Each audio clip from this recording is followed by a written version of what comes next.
Shamrock, Texas. Cashim Jones, April 15th, 2005. I gave you all the information, did I not? The initial stop was legal because he said I was speeding. Now, there was a whole lot of ammunition and firepower in that truck, right?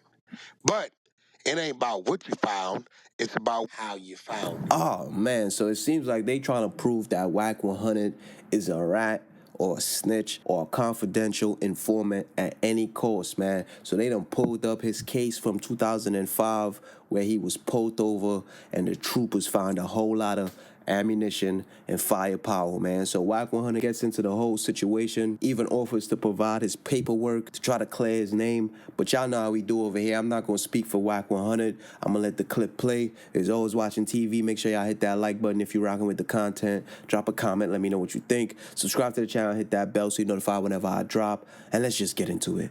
Gang. When they pull you over and they take your credentials, your license, your registration, and insurance, that is a form of you being in custody. When they run all, give you a ticket, don't give you a ticket. In my situation, I got a warning citation. Soon as they give you your identification, you are at that point in time released from custody. So now let's rewind it. He was able to pull me over because he said I was speeding. And he took my credentials, took me into custody. I come back clean on nothing. He gives me back. I'm released from custody. This where he's up at posted. He walks away from the car, gets back to the bumper, comes back to the car, taps on the window, and then asks me, well, I'll give him consent to search the vehicle. Okay, unless you've seen something or got a call in that I fit the description of something, you have no right to ask me to search my vehicle. For what reason? You had a right to pull me over because you said I was speeding. We didn't already handle that infraction. So once I told him, nope, I don't give you consent, that's when he drew down on me. Pulled us out the car. He called the drug dog. Drug dog runs around the car 15 times, no hit. He goes in the car anyway, right?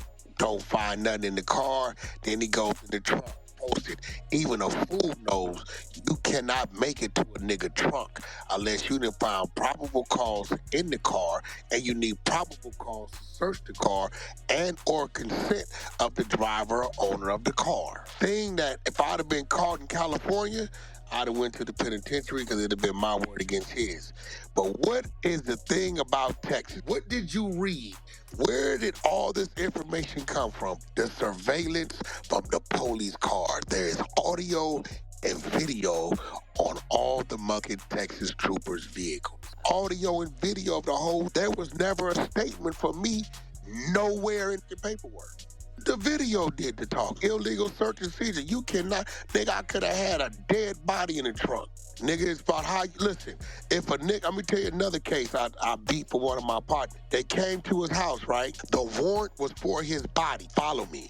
The warrant spelled out his person. When they came into the bedroom, they found his body laying in the bed, live. They handcuffed him. They then found a gun in the sock drawer, charged him with the gun. Why do you think we beat the gun case, folks? Because they wasn't supposed to look in the drawer. They was coming for a body. They would have had to been out. But a lot of these dudes don't understand the law, technicalities of the law. A lot of these niggas ain't got the money to fight, too. You know, I spent close to $400,000. How long I was on, I had to call in every Thursday for down there 5-6 years. See, any nigga who argue with a nigga about some paperwork, yo, is guilty to me. Nigga, here go my first, last, he go to the docket number, go and get it. Only got 2 cases, no 3, like 2 cases as an adult. One, I was a minor charged as an adult. That's the one I went to prison for. And then that one in Texas. Everything else is juvenile. 1989, I was 12 years old. Everything else is juvenile court. Only been to adult court twice. I agree that informant information goes down without paperwork. Which sends people to prison. Yeah, like niggas done did it to me. Stutterbox did it. They go tell a nigga, you know, if you're a reliable source, especially. So if you have told before and it led to a conviction or something, and you tell them, yo, dude that drive that white car is selling dope out the second house from the corner. If you are a documented, reliable source, then they'll use that. Like my homeboy Jacob Home. I can speak on it because he's out now. He had a murder. Pull it up, Jamal Thrower. Pull it up. You gonna pull it up? Probably 95 or so, 96. But he nigga left a body on the freeway on fire. Kidnap, robbery, extortion for ransom, murder, special circumstances. So we wondering how he get caught. We going to see the witness, right? Next thing we know, we got our homeboy, one of our OG homie, knockout artist nigga, G gangster nigga, named Shorts, or they call him Spody, Spoke Dog. This nigga come out to judge's chambers, right? Get on the stand. And they asking him, well, can you tell us what you know? I remember this is 1996, 97. He says, yeah, I know they kidnapped him, told him they needed 100,000 or 5 keys. When they turned it over, they killed him, left him on the 210 freeway on fire. That's what he say. So the homeboy, J-Cap attorney, jump up and say, well, where do you get this information and how is he even part of this case? Was he there? The DA says he's a known member of the Pacoima Paru blood gang, and he has been a reliable source since 1987. So because, no, he was not there, but because of his status and ranking in the gang, long story short, they kind of discredited the nigga because the nigga was on cocaine like that. So the homie took 40, what happened? Did 20, come home. Come home, he been home 6 years, right? Did 20, we left 20, come back 40, been home, parole in 2017, right? But what I'm saying is that it's gonna be documented, and the snitches that think they hiding, let me tell you how else they get caught. Anybody that gets an appeal, when they send you your paperwork for appeal, everybody that told on you that you did has to be exposed. Now, it was a whole lot of ammunition and firepower in that truck, right? But it ain't about what you found.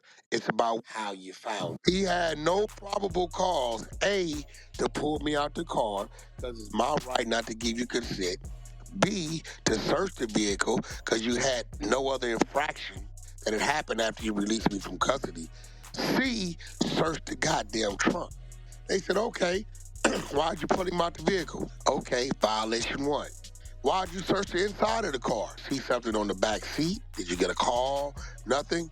No. Violation 2. Why am I scared once he gives me my credentials off? If you was gonna say that, you would have said that when I gave you my information. A person's gonna be at his scaredest point at the pullover.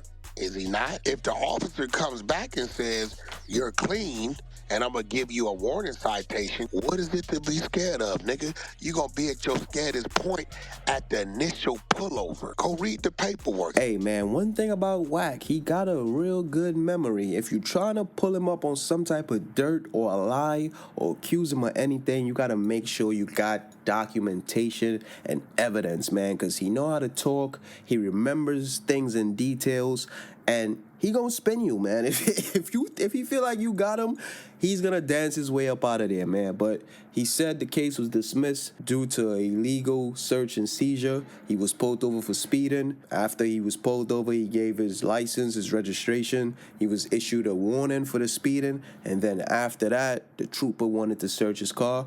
He didn't give permission, and then I guess the trooper pulled his firearm out, ordered him out the car, searched the car, didn't find anything, then searched his trunk and find all the blickies, man. I wonder what Wack was about to do with all them straps. Maybe that was his hustle, because he always saying he never sold dope, so maybe he was running them hammers up California and supplying the bangers with the tools they needed to put into work. I don't know, man, but he got pulled over in 2005 with a whole lot of weapons and ammunition. And I guess he's saying he fought the case for like 6 years. The case didn't get dismissed till 2010, and it was dismissed due to illegal search and seizure. The feds didn't even want to pick the case up because of how they found what they found. And that is true, man. I ain't gonna lie. It's not what they found, it's how they found it. And it's not what they know, it's if they could prove it, man. There's a lot of loopholes within the law as well. That's one thing I would say. But what y'all think about this? How y'all feel about this? I know a lot of people gonna be commenting saying, Wack lying, he's a rat, he's a snitch. But hey, without proof, it's just certain things y'all just gonna be speculating about, man. But drop a comment, let Let me know what y'all think. If y'all rocking with the content, y'all want to see more videos like this, make sure y'all hit the like button. Make sure y'all subscribe and hit the bell so you get notified whenever they drop. You don't want to miss any of these. Make sure y'all follow me on all socials at alwayswatchingtv. And until next time, you know the vibes. I'm out of here. Gang.